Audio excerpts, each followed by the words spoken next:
the flapping, whereas the flapping of the wings of a butterfly, which generates a very small wave energy, can in fact, under appropriate condition, escalate to a tornado in a different part of the world.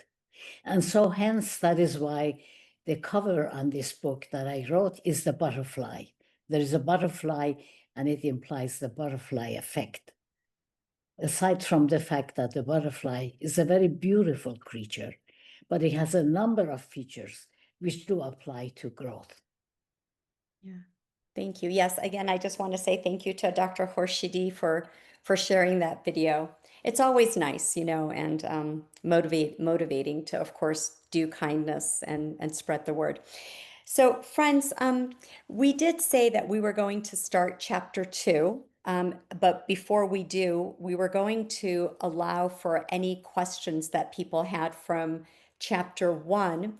And when I had the honor of seeing Dr. Khodadad in person in Chicago a little bit over a week ago, we were discussing how maybe we should go through the introduction as well. Because I think if we have the foundation of what all went into putting this book together, I think it'll also get us excited to, spread the word and share this book so other people can not only purchase it, but, study it and maybe continue, using this as a book club book for their friends. So let me allow anyone, if anyone has any questions.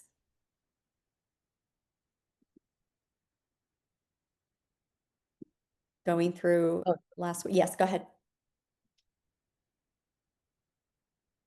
I'm sorry, did you want to say something, Dr. Khodadad? Do you want, are we starting on chapter 2? Yes. Yeah. Okay. I wasn't very sure about that. Yeah. But that's okay. That's fine. That is okay. Okay. But there's something about the nature of growth as well. I'm wondering if there is any remaining questions. If there had been a chapter 1 discussion on nature of growth, whether there's any remaining points that we could consider or reconsider or expand. Yeah. No? No, anybody? Okay, that's okay. Okay. Okay. So we go to chapter 2, which on this book is page 40. Correct. Enhancing growth from within. How do you wish to do this, Neda? First, you suggested that someone would read it and we would stop and comment. Correct. So I would ask for volunteers. Yes. So Yes, if anyone would like to volunteer to read, that would be great.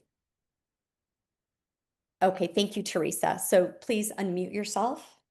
Okay. Chapter 2, Enhancing Growth from Within.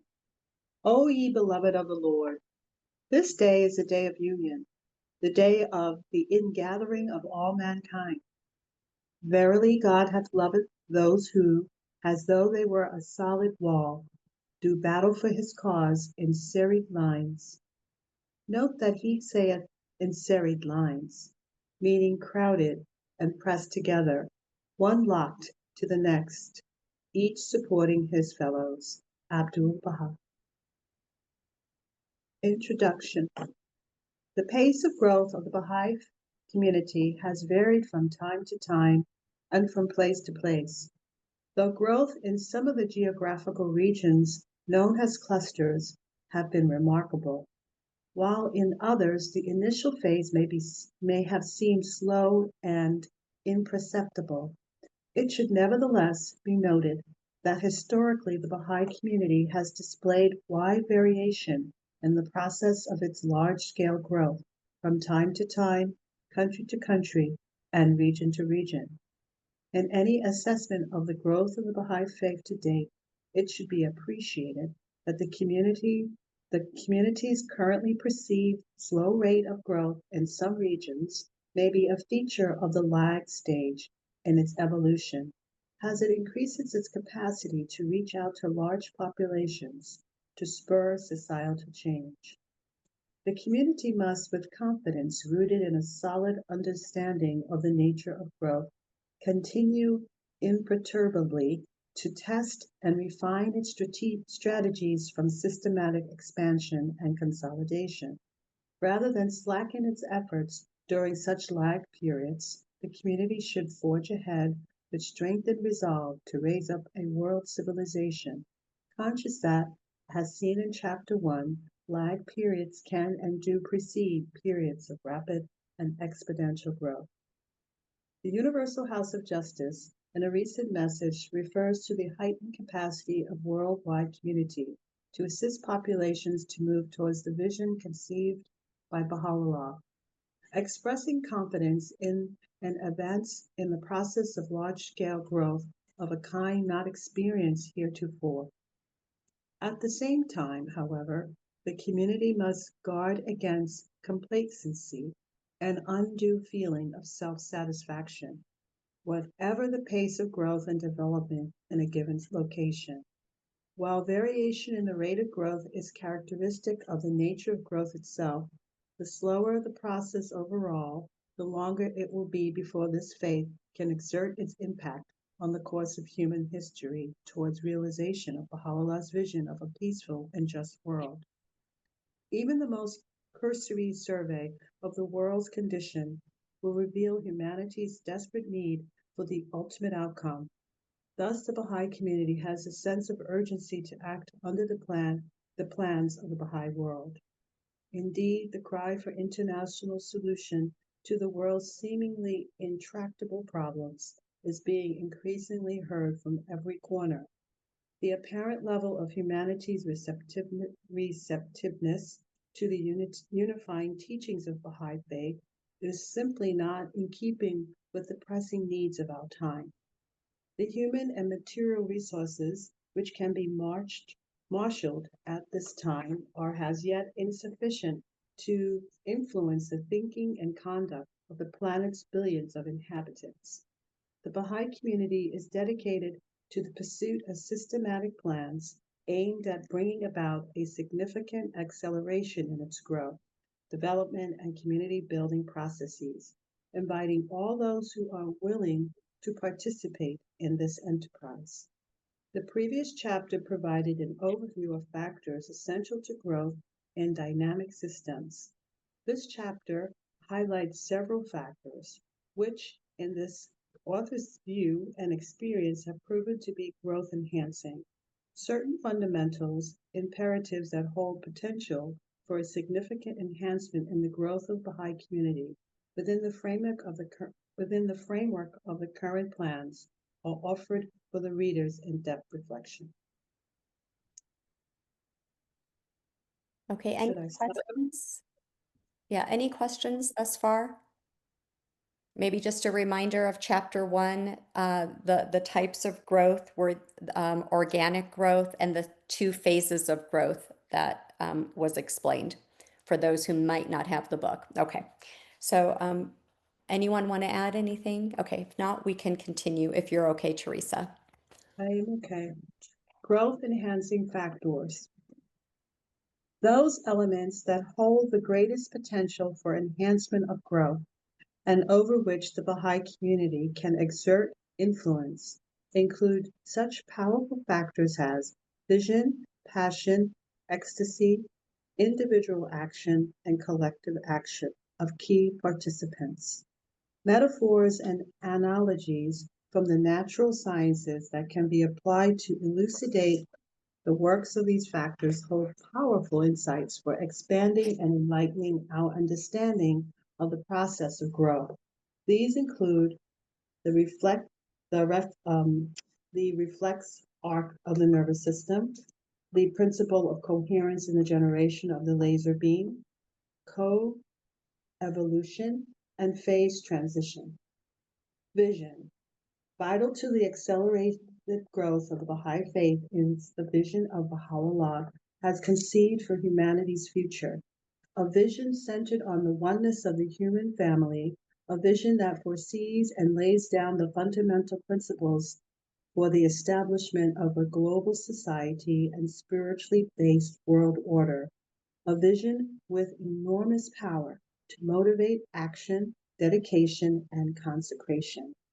This vision permeates Baha'u'llah's writings, a treasury of guidance for the advancement of civilization, a vast repository of truth wide in scope and illuminating every aspect of life. Inspired promulgation of Baha'u'llah's teachings and precepts can drive a vital, vibrant, and sustainable growth in the Baha'i community. Two fundamental principles of the Baha'i faith derived from the vision of Baha'u'llah has disclosed to humanity. First is a conviction in the inherent nobility of man, hence the inherent nobility of the collective, that is, its perfectibility. Human society can evolve into a global civilization with noble characteristics. Second, closely associated with the first, is faith in the outcome of history. History is progressive and is moving toward its ultimate goal, the unification of humankind.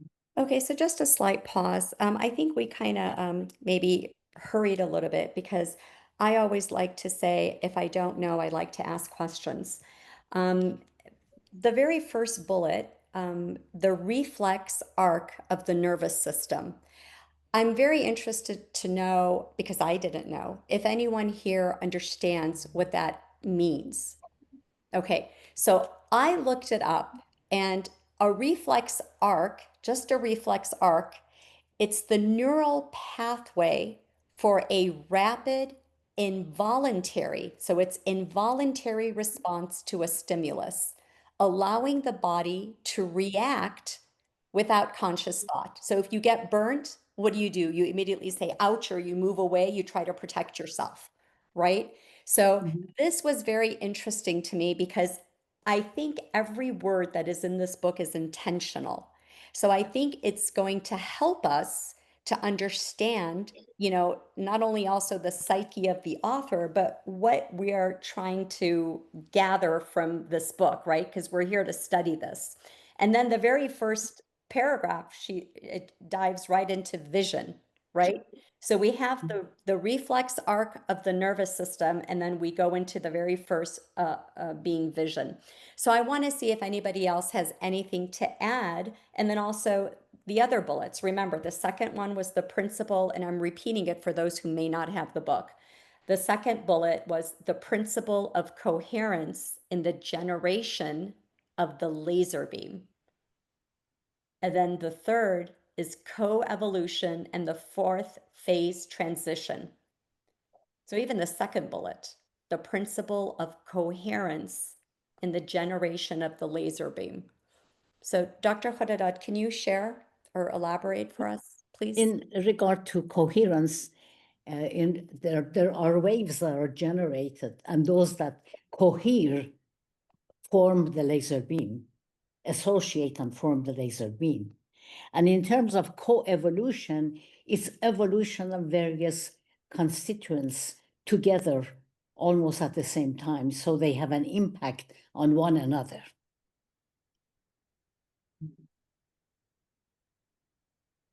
Thank you. Thank you. Okay, anybody else before we go into the nobility of man? Okay, Teresa, if you don't mind, and then I'll give you a break when you're ready. Okay. The nobility of man. The humans are fundamentally spiritual beings created in the image and likeness of God and destined for eternal life. Though perhaps expressed differently in each of their scriptures, is essential tenet of all the world's major religions. And God said, "Let us make man in our image, after our likeness." So God created man in his own image. The innate nobility of all humans is essential to the Baha'i teachings. Man is the supreme talisman, a mine rich in gems of inestimable value, endowed with the potential for noble conduct. Failure to develop that potential is the cause of abasement. O Son of Spirit, noble have I created thee, yet thou hast abased thyself. Rise then unto that for which thou wast created. At the very heart of faith in humanity is the belief that man is a noble creation. Man's abasement is the consequence of his failure to arise to fulfill this inherent nobility, or, expressed another way, to convert the potential energy to kinetic. That is, to convert the stored energy to motion. This, in essence, means to make manifest that which is hidden. This failure to arise results in a state conducive to abasement. Although the Baha'i Faith does not believe in the doctrine of original sin, it nevertheless recognizes that the state of abasement can be calamitous and it can conduce to negative outcomes at the absence of air and matter in the vacuum or the absence of light in total darkness. Whether we believe in original nobility or in original sin has implications that are of great consequence. The purpose of religion is to bring to vibrant life man's stored house of potential nobility.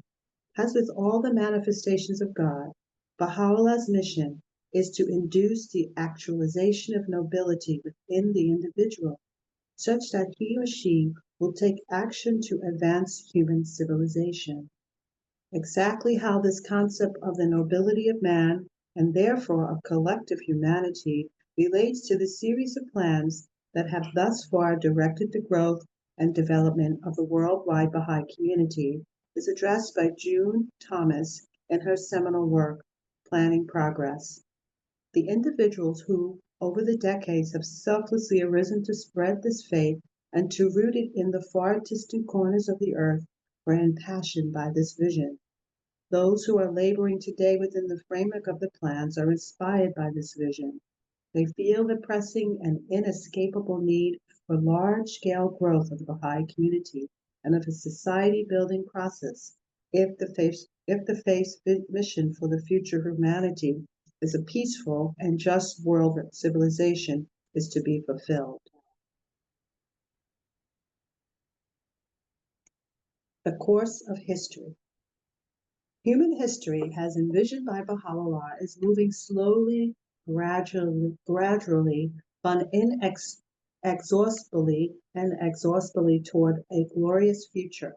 The transformation of the entire planet and its unification in a single world order centered on the fundamental truth that humanity is one and upholding it as its hallmark, the principle of unity and diversity.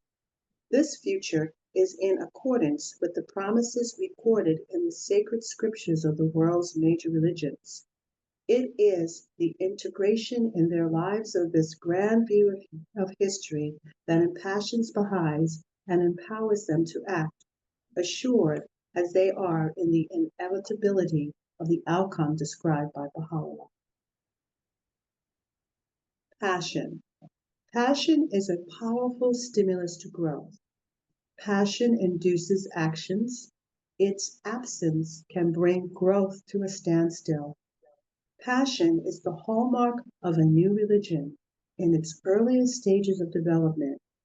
It is the motive force that propels a new faith's followers to act with exceptional dedication and courage in the face of daunting obstacles to its growth. Passion actuates those who willingly leave behind the security of their homes and set out for distant lands, placing their lives on the altar of sacrifice to ensure that new populations are presented with their faith's message and teachings. Okay, so May I say something at this point? yes. And this passion, this kind of passion that is in this paragraph, there are many levels of passion, and it has been throughout the Baha'i history, and those who who sacrificed their lives and did not dissimulate. When they were asked, they said, yes, indeed, they are Baha'is. But this kind of passion also we see in those who went pioneering to all corners of the world under the banner of the 10-year Global Crusade, which resulted in today's worldwide Baha'i community. in a barely short time after the declaration of Baha'u'llah, of his mission. Thank you. And Christine, please unmute yourself. Yes, I have a question about on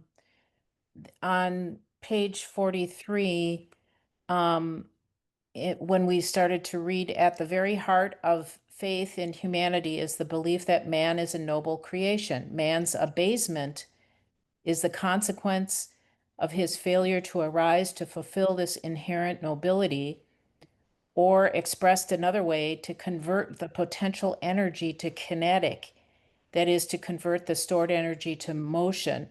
To me, that seemed, I have a question. To fulfill one's nobility requires spiritual energy. I understand that. But the kinetic energy part kind of confuses me. It seems like if someone realizes their noble purpose in life,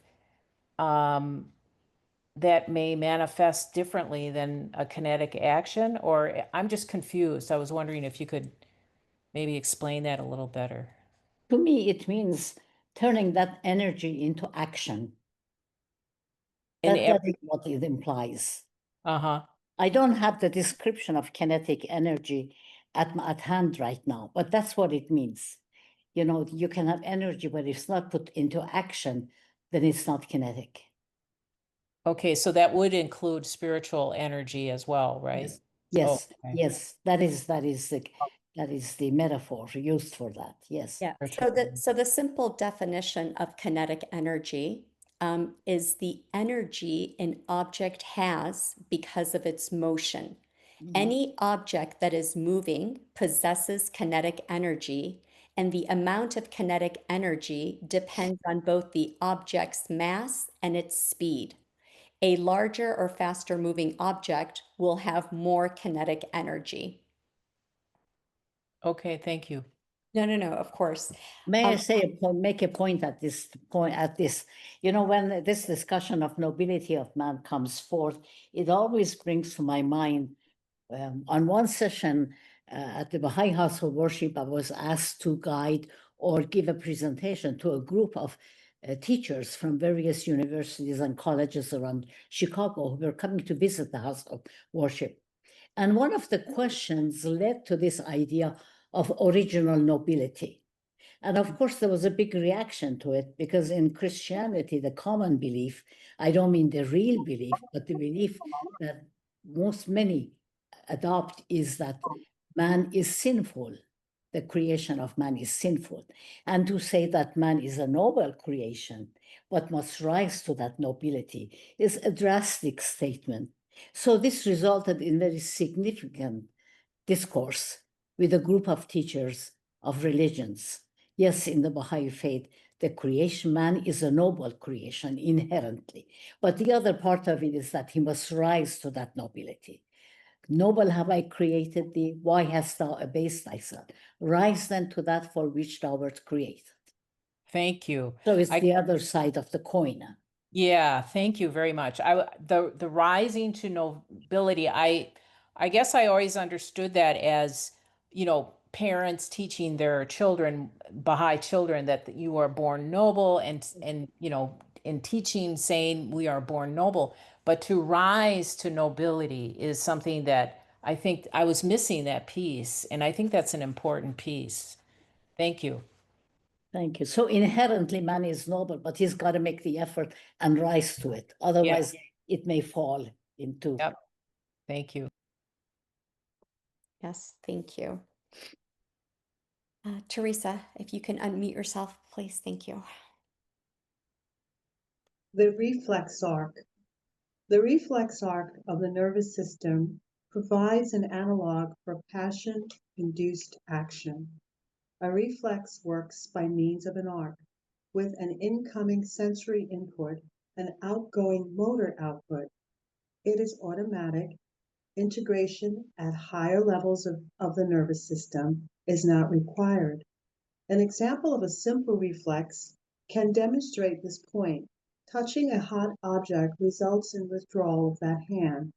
Thus, the sensory stimulus to a limb or of heat or pain results in automatic action. The rapid withdrawal of that limb, thinking and decision making are not involved. By comparison to a nervous reflex, passion would be the sensory input and the resulting action. The motor output, reasoning is not required. Passion fires action automatically. Oh, yes. Oh my God, it's so beautiful. No, isn't it? Oh, it's so beautiful. Thank you, Jena. Thank you. Oh. Anyone else? Regarding, oh, I'm sorry. Anyone can read. Yeah, Yeah, if there's another regarding volunteer, to Yeah, read. regarding the previous question that that it was mentioned and explained so beautifully, on the outline, maybe a little bit further from the question, I can even see the translation of our knowledge and learning into action, and that manifests the nobility of our soul when it comes to the service of humanity too. Frankly, when I received this book, and by the way, I have the signed version of this book from my journal. When I received this book, I directly brought it to our cluster meeting, because I had never understood the process of growth this way.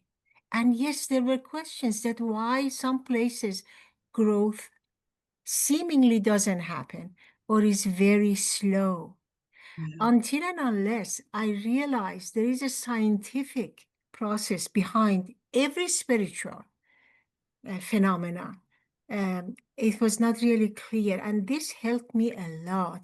Now, when we get to the crystallization in future, then I realize the true meaning of nuclei and nucleus. That is so much emphasis now in the 9-year planning. Anyway, so sorry, Nindaja, I'm sorry. Oh, no, that's great. No, please. Yeah. Do we have another volunteer just so we can give Teresa a break? Okay, thank you, Christine. Just unmute. An example from mysticism. The world's literary history is dotted with examples of mystics and poets making use of the metaphor of the moth and the flame to describe passion, with the moth symbolizing a lover and the flame the beloved. Several passages in the Baha'i writings evoke the imagery of the sacrifice of the lovelorn moth to the flame. Thus, the imagery of moth and candle permits poetic license for reflection on the following analogy. The flame exits the moth, irresistibly drawing it to its brightness and heat. In its ardor, the moth circles around the flame. The light of the flame as sensory input impassions the moth. The moth's response is a reflex. Attracted to the flame, it circles over, ever and ever closer, ultimately to scorch its wings and become consumed by its heat. There is no reasoning involved, only the intense attraction of the moth to the flame, with outcome in the loss of its life.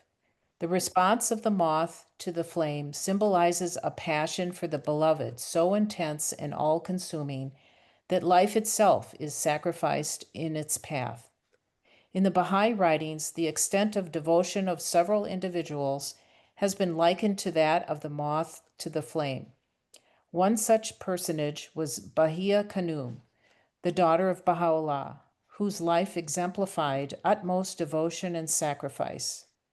She fluttered so close about the lamp of the faith as to scorch her wings. Abdu'l-Baha writes about her, moth-like, she circled in adoration round the undying flame of the divine candle, her spirit ablaze and her heart consumed by the fire of his love. The great Persian mystic and poet, Rumi, expresses this passion through these verses.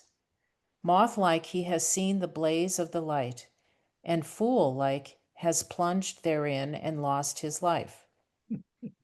Sadi, too, another great Persian poet, tells the story of the candle and the sacrifice of the moth in his moving verses. These inspired one Baha'i to extend the analogy. Dr. Younes Afrokte, who served as secretary to Abdul Baha in the prison city of Akka for several years and observed Abdul Baha's continual acts of self-sacrifice, writes of him, I was reminded of the great Persian poet Sadi, who so movingly tells the story of the candle and the sacrifice of the moth. Oh, but the sacrifice of the moth is unworthy of mention when compared to the sacrifice and renunciation of the lighted candle of this heavenly assemblage. For the sacrifice of the moth lasts but a moment, while the sacrifice of this candle has lasted a lifetime, imparting the light of guidance, while being consumed by the flame of love and renunciation. Mystics believe that self-sacrifice bespeaks the clarity of perception of the truth embodied by the beloved. Acts of passion have been a powerful impetus to growth in the evolution of the world's religions. Passion fires immediate, spontaneous, sacrificial action. It is marked by an indescribable state of ecstasy. The passion of the world's martyrs, whether through their defiance of death or through their acts of sacrificial living, have time and again throughout religious history provided a powerful stimulus to growth. Such martyrs, dedicated to their ideals and true to their conscience, accept suffering and death at the hands of their oppressors. Thus, they bear witness to the validity of their convictions. These martyrs are distinguished by their gentleness and love for fellow humans. They do not shed the blood of others. Rather, for the love of humanity, they place their own lives on the altar of sacrifice. May I say something here? Yes. This reference to the candle and the moth is in many verses of poetry because it's an ultimate sacrifice. And it has been used in Baha'i writings as well. It is a typical example of a sacrifice, of a dedication that goes to the level of death. And the verses that Yunus Khan uses in that sense, then he says, oh, but I'm just paraphrasing, please realize that. I don't know whether we have that exact poetry in the text or not. The sacrifice of the moth is nothing like the sacrifice of the candle, because the candle sheds its life drop by drop. And he likens Abdul Baha's work and dedication and life to the sacrifice of the candle, which ultimately, sheds itself drop by drop. So it's both of these, the sacrifice of the candle and the sacrifice of the moth as well. Yeah, thank you. Thank you for that. And one of the writings, it's of course in the Seven Valleys, the new book, The Call of the Divine Beloved, and it's the very first one, which is the Valley of Love. So Baha'u'llah definitely uses the metaphor of the moth and the candle. So yeah, very beautiful. So the candle is a greater sacrifice than the moth, is what you're I saying. think from that reference and that poem and the way the author, Yunus Khan Afrokhte, writes, that is the implication. The sacrifice of Abdul Baha of his own life was the greatest. But and it's not a one-to-one relationship, but I thought it was so poetic that I thought I would bring it up. Yeah, beautiful. And if I can just, because we do this class, the Call of the Divine Beloved, the candle, we always said it was more like the divine. It was the light, so we're all seeking that light, so it's that moth longing to make that sacrifice to attain that light. Please continue, Christine. In the realm of religion, ecstasy is vital to growth. It is the state of spiritual attraction. ecstasy generated by the discovery of divine mysteries that drives sacrificial acts. In one of his tablets, Abdu'l-Baha asks a believer to supplicate for ecstasy. Thank thou God that thou hast stepped into the arena of existence in such a blessed age, and hast opened thine ears and thine eyes in such a promised day. The splendor of the Sun of Truth thou hast beheld, and the divine call thou hast heard. To thine ultimate desire thou hast attained, and from the sweetness of the love of God thou hast tasted. Consequently, supplicate ardently for spiritual attraction and ecstasy. We have before seen that the state of ecstasy characterizes the acts of martyrs. Abdu'l-Baha refers to the martyrs in these words. Those who had seen eyes found the most great glad tidings, began to cry the call, O blessed are we, O blessed are we, and have beheld the reality of things in themselves, have discovered the mysteries of the kingdom, were released from superstition and doubts, perceived the lights of truth, and became so intoxicated with the cup of the love of God that, wholly forgetting themselves and the world while dancing, they ran with utmost joy and ecstasy to the city of martyrdom, sacrificing their minds and their lives upon the altar of love. The guardian of the Baha'i faith, Shoghi Effendi, refers to true mysticism through the acts of the martyrs. The Spirit of God reaches us through the souls of the manifestations. We must learn to commune with their souls, and this is what the martyrs seem to have done, and what brought them such ecstasy of joy that life became nothing. This is the true mysticism and the secret, inner meaning of life, which humanity has at present drifted so far from.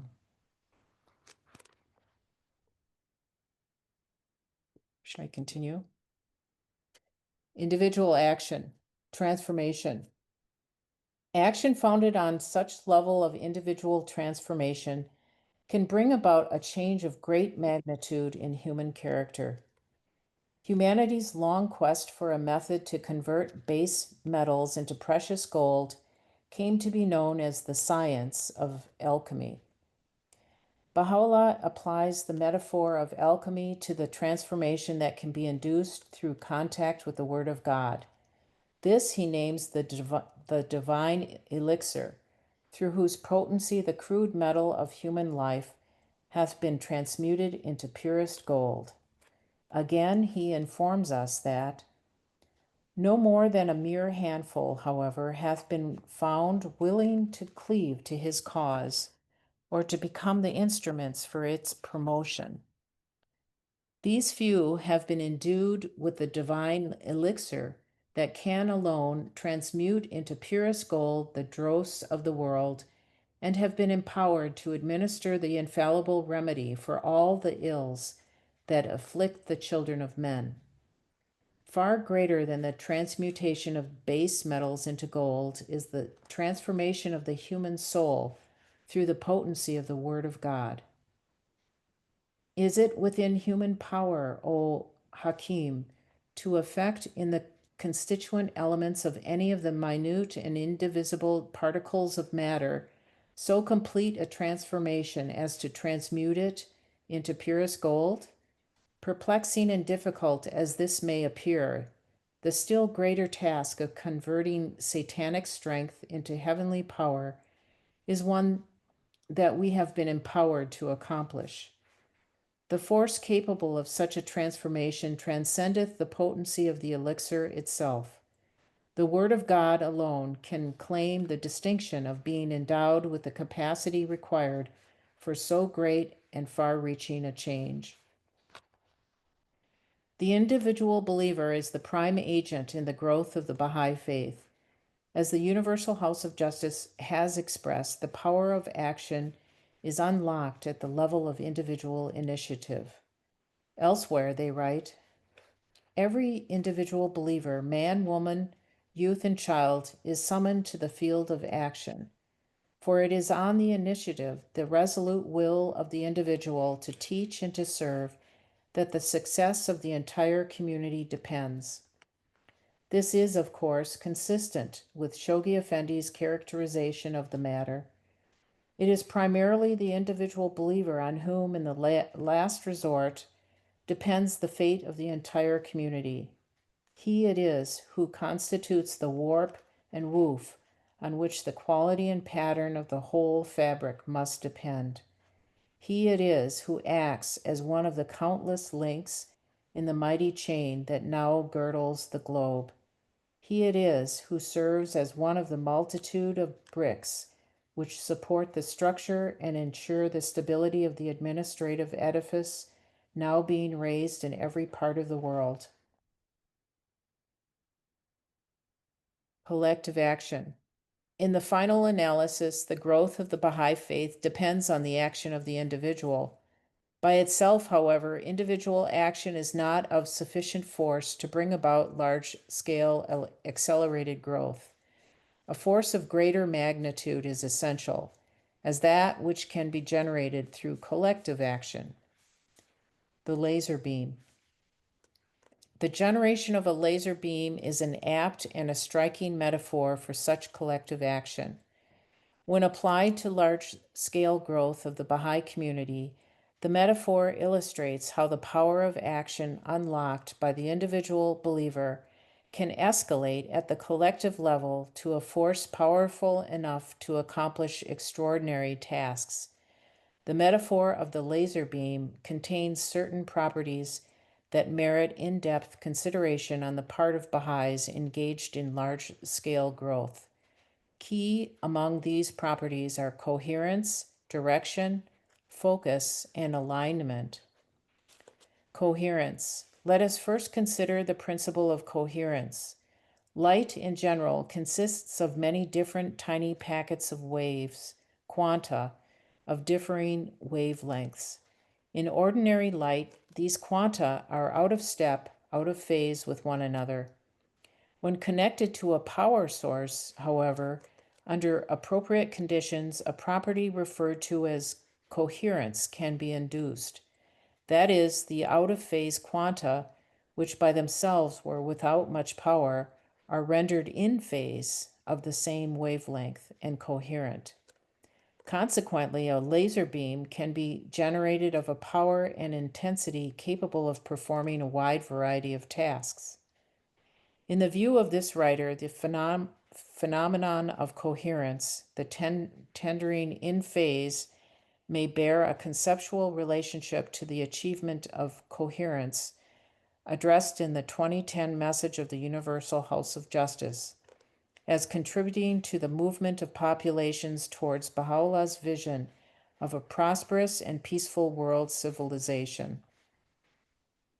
The essential requirements for the generation of a laser beam include an external source of energy and an active medium enclosed under specific conditions in an optical cavity.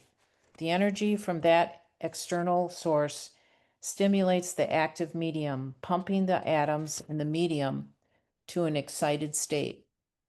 Ultimately, a laser beam is generated with the specific properties of monochromaticity, coherence, and directionality.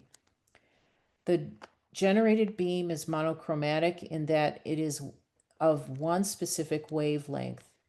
In the context of the metaphor, this can stand for oneness of purpose in dedication to the mission of Baha'u'llah for humanity. Further, the beam is coherent in that its photons are in step with one another and thus can be launched in unison. Finally, the beam is directional in that it is organized. It is strong and concentrated rather than weak and diffuse. The generated laser beam can be of a power commensurate with any desired task, whether it is surgery or the wetting of metals.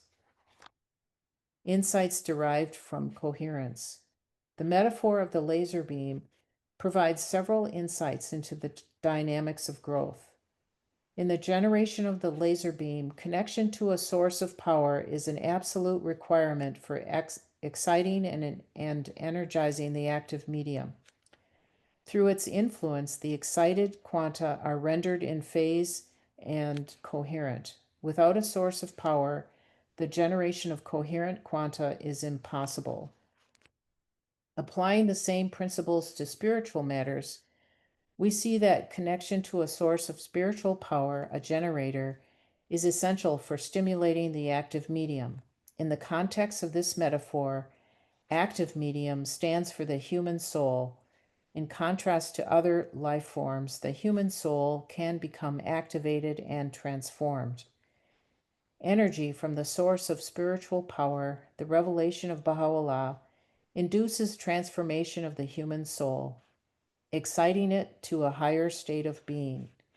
As in the example of the laser beam, it generates a collective force with the properties of coherence and directionality. Further, in the case of the laser beam, in the process of building up of power, as more and more out-of-phase quanta are rendered in phase, that is, of the same wavelength, they lock into each other. The result is the generation of a beam of a desired quality and of a power equal to the designated task. Surely this can provide a profound insight into spiritual matters. Consider, for example, the following excerpt from the words of Abdu'l-Baha. O ye beloved of the Lord, this day is the day of union, the day of the ingathering of all mankind.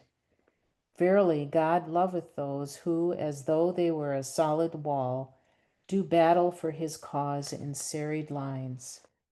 Quran. Note that he saith in serried lines, meaning crowded and pressed together, one locked to the next, each supporting his fellows.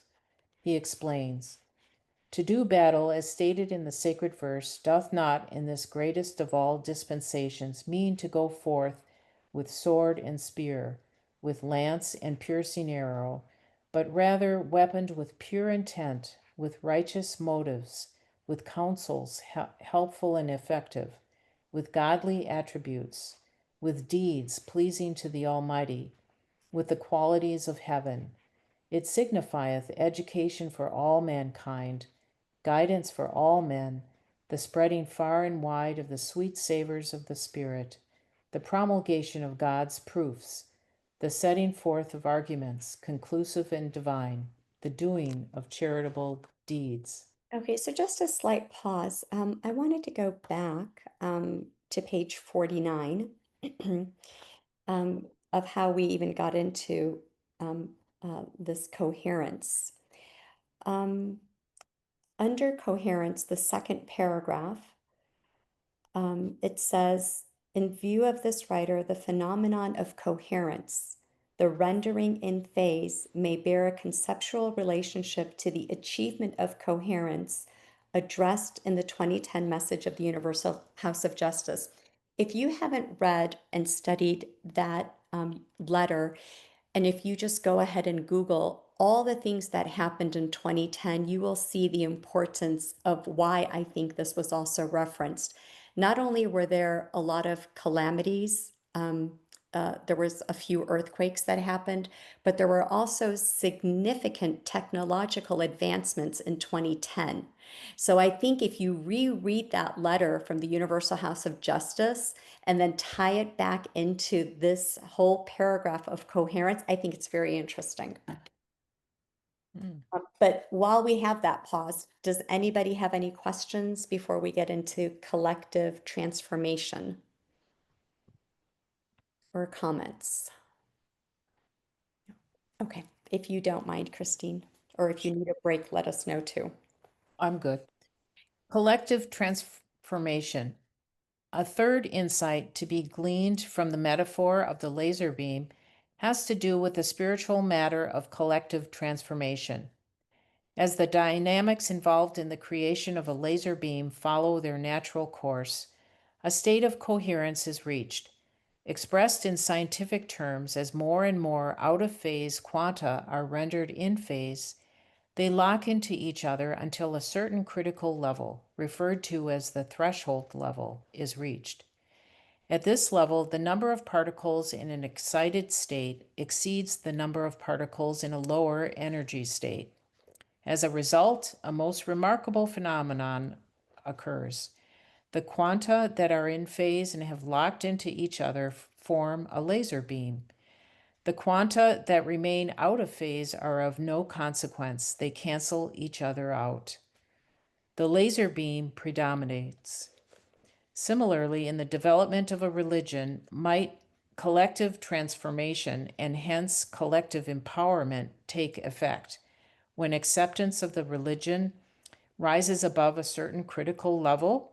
Might we speculate that in the case of the Baha'i faith, once that certain yet to be discovered critical level is reached, perhaps, for example, at the global level, when a significant share of the population become avowed followers of the Baha'i faith, having made contact with the revelation of Baha'u'llah in the excited state, empowerment ensues?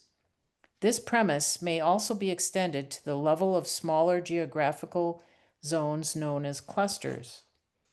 There are indications that such a process may be at work in some regions, and that the impact of empowerment may be extending well beyond those directly involved. Might such collective empowerment spark a surge in growth? The phenomenon of threshold level or critical level is also a point when, whether in the world of matter or in the realm of social events, the momentum for change becomes unstoppable. This same phenomenon is described in a number of systems as boiling point or critical mass. Still another term of recent coinage is tipping point, which describes the moment trends catch on and become enormously popular. To sum up, insights garnered from the dynamics involved in the generation of a laser beam may be effectively applied to the growth of the Baha'i faith. This metaphor underscores the essential importance of critical elements fundamental to growth, that is, individual transformation, its progression to collective transformation, and its outcome in collective action. As the Universal House of Justice has expressed, the power of action in the believers is unlocked at the level of individual initiative and surges at the level of collective volition. Meaningful action. Once the laser beam is generated, its successful use requires that a few conditions be met. The task at hand must be clearly identified and defined. The beam must be directed to the task. The beam must be focused on the task. Individuals and institutions must be in perfect alignment in carrying out the task. The Universal House of Justice calls attention to the importance of planning in the Baha'i faith, its role as well as its unique nature. The plans of the Baha'i world are systematic. They identify objectives to be achieved and decisions for achieving them, striving to align the work of the cause with the processes that are steadily unfolding in the world. The challenge to the administrative order is to ensure that as providence allows, Baha'i efforts are in harmony with this greater plan of God. Thus, these systematic plans require identification of specific tasks, direction of action, focus on the tasks, as well as alignment of the individual and communities with the institutions of the administrative order of the Baha'i faith. Okay, thank you. Christine, we're going to end on that note for this session. But please, friends, if anyone has any comments or questions, please ask them, and then we'll continue chapter 2. Actually, go ahead. I'm sorry, go ahead. I interrupt you, sorry. Oh, no, I was going to say, because there's just a few pages. So we ended on page 53. If you could read through page 66, so 13 pages until we meet again in 2 weeks. And then we'll also paraphrase and go back, when we catch up in 2 weeks. But yeah, if anyone has any comments or questions. I just wanted to comment that this last section reminds me of preparing for unit convention. Has a collective and our clusters and our units where we're aligning with the institutions, making plans and carrying out the goals that Baha'u'llah has implemented for humanity. Yeah. Thank you for this wonderful work. Thank you. Appreciate it. Yeah, thank you. Yes, Christine. Yeah, I was just struck too by this beautiful metaphor, this scientific metaphor of the laser beam, and how thinking if more people understood this metaphor in the Baha'i faith, think about how many more people wouldn't waste so much time feeling guilty or feeling like, oh, blaming and all of that stuff that goes on when things don't go right. Because this is really helpful to have this larger metaphor just give you kind of a framework to understand how things are, how growth is progressing. And I was thinking with all these comments just brought this thought to me that the plans that Universal House of Justice provide us in those plans are tasks. It seems to me that they do so much, they alleviate our stress of developing a mega vision. They develop it. They develop this task, identify our task, and also they help us to direct. I'm focusing on those 4 points that Jena has brought here, meaningful action on page 52. Also, they help us to direct our energy toward those goals, and they make us to stay focused in the framework of the plan, and they bring all the 3 protagonists together, and they help us to create that relationship and understanding. So you're right, it just applies to our daily lives and the progress of the faith in our own community and in our cluster. This laser beam example. It's wonderful. Amazed by your mind, Jena. I love you. Perfect. No, thank you. Thank you. Anyone else, please? Okay, well, as usual, I want to thank everybody who exemplified that little quality of humility for being here, knowing that there's always something more that we can learn. So thank you for being here and taking time. We will see you all in 2 weeks.